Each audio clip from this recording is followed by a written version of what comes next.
dhokatee argame kan awwaalame hin ta'e jechuudha. Filcata jechuun jechuudha.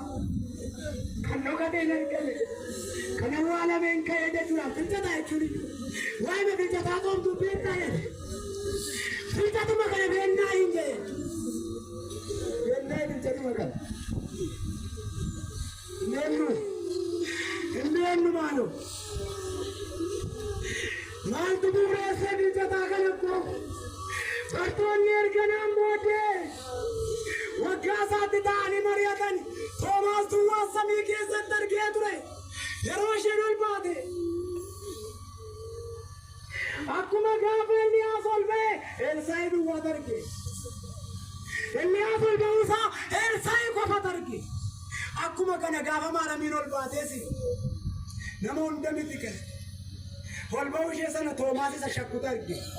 Toomaas argee dubbate.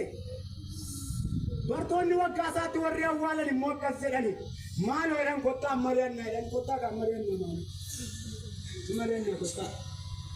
Kottaa waa'ee mana kanaa mari'annaa. Kottaa waa'ee tawaayidoo mari'annaa. Kottaa waa'ee giftii maariyaamii mari'annaa. Kottaa isaa wotatti hin jaannu. Kottaa abbaa argine.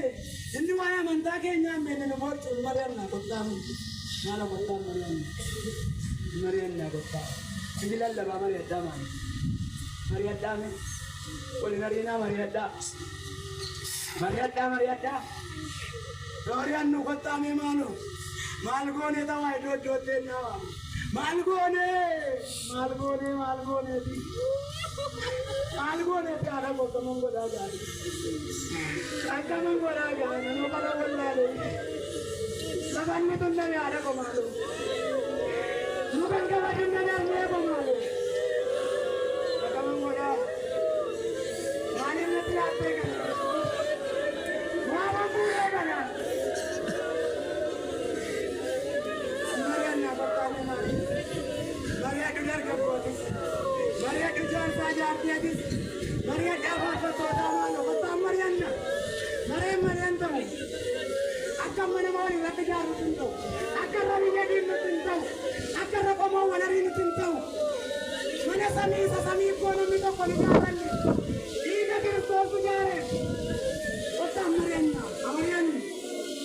Amari'annu qottaa. Bareedhaan ta'a. Neekkoon qabaa maaloo Maaramiin mimmaan keenya fuudhee dhaame. Maaramiin mimmaan keenya fuudhe. Maaloo Maaramii fuudhee dhaame. Maaloo Maaramii fuudhe. Maaloo Maaramii fuudhe. Ameen. Afuudhamuun mimmaan ni kennu. Mari'anna.